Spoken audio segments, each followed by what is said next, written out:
Hi, I'm Tom. In this video I will be looking at all the peripheral devices that can be connected to the audac R2.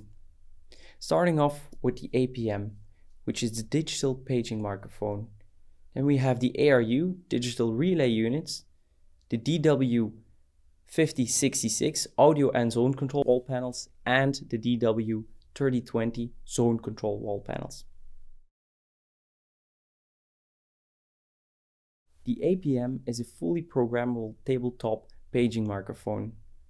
Voice files can be stored on the APM and played back at will. And of course, page to any zone on the R2.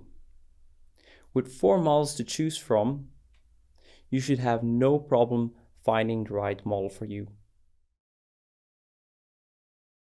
The audac relay unit, or ARU, is uniquely designed relay module consisting of 2 models for 4 and 8 relays. These can be used for switching 2 different types of input signals or voltages.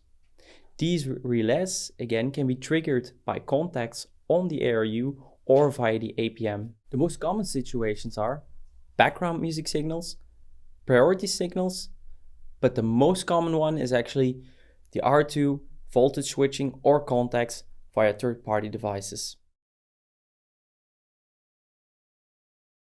Now moving on to the remote input and control devices.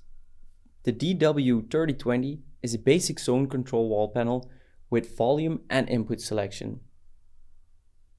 Then we have the DW5066. Like the 3020 model, it has volume and input control, but it also has the following extras, such as bass control, treble control, 2 mixed audio inputs. We have a mic input where you can enable the phantom power on when needed, display with programmable screensaver, selectable number of controllable zones, and it comes with stereo RCA inputs and an XLR. All the devices I've just talked about must be connected with Cat5 cable or even better, giving you a distance of up to 300 meters without the need of an external power supply.